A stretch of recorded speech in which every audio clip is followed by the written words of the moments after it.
Bonjour et bienvenue. Si tu veux découvrir plus de vidéos, pense à t'abonner et à activer la cloche. Habiter le soi pour accéder à l'union. L'union ne se révèle pas à celui qui ignore son propre soi. Elle s'offre à celui qui se connaît, se possède et avance avec effort et fidélité sur le chemin intérieur. L'appel de l'union. Toute quête spirituelle authentique conduit vers une seule réalité, l'union. Union avec le divin, avec la source, avec le principe vivant qui anime toute chose. Les traditions la nomment différemment, mais l'expérience est une.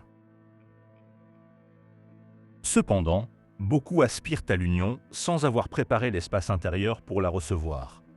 Ils la cherchent dans les rites, les paroles sacrées, les lieux saints, sans comprendre que l'union ne descend pas sur un être dispersé.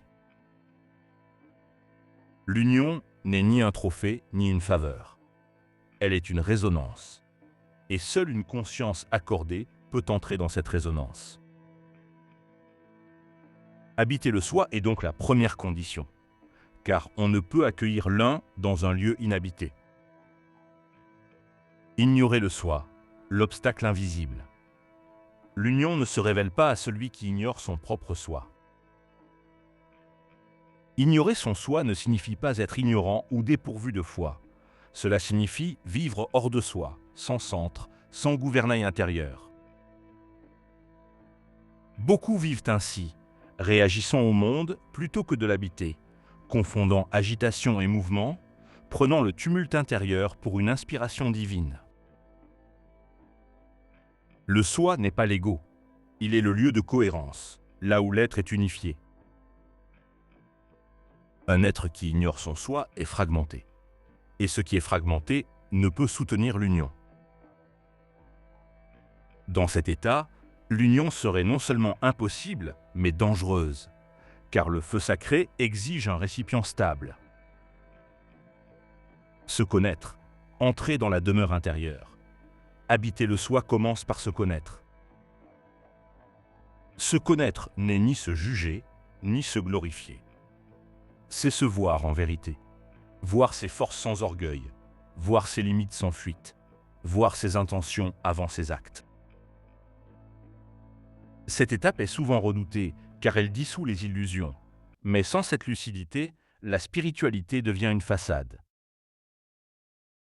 Celui qui se connaît commence à vivre depuis l'intérieur, et non plus sous l'influence constante de l'extérieur. Il cesse de se perdre, il commence à demeurer.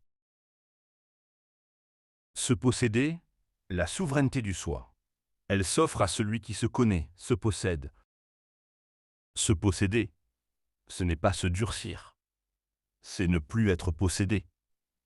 Possédé par les émotions incontrôlées, possédé par les désirs contradictoires, possédé par le regard des autres. La possession du soi est une royauté intérieure. Elle se construit par la discipline régulière, la maîtrise de la parole, le respect du silence, la fidélité aux engagements invisibles.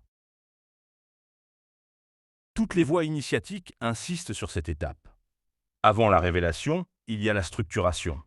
Avant la lumière, il y a le contenant. Un vase fendu ne conserve rien. Effort et fidélité, la loi du chemin intérieur. Et avance avec effort et fidélité sur le chemin intérieur. L'union n'est pas un instant volé au temps. Elle est le fruit d'une constance patiente. L'effort n'est pas violence, il est persévérance. La fidélité n'est pas rigidité, elle est loyauté envers l'appel intérieur, même lorsque l'enthousiasme disparaît. Il y a des saisons de clarté, il y a des saisons de sécheresse. Celui qui demeure fidèle dans la sécheresse prépare une eau plus profonde. La révélation silencieuse de l'union. Alors, sans bruit, sans éclat, l'union se révèle. Elle ne transforme pas l'être en personnage extraordinaire. Elle le rend juste, juste dans ses paroles, juste dans ses actes, juste dans sa présence. L'union n'efface pas l'humanité, elle l'accomplit. Demeurer pour recevoir.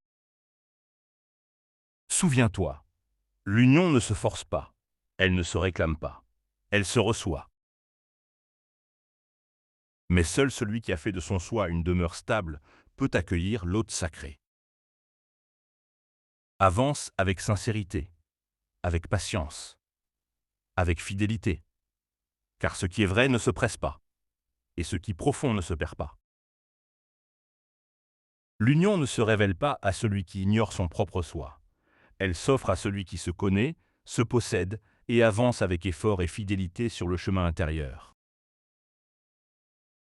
Merci d'avoir regardé cette vidéo. N'oublie pas de t'abonner, de commenter, de liker, de partager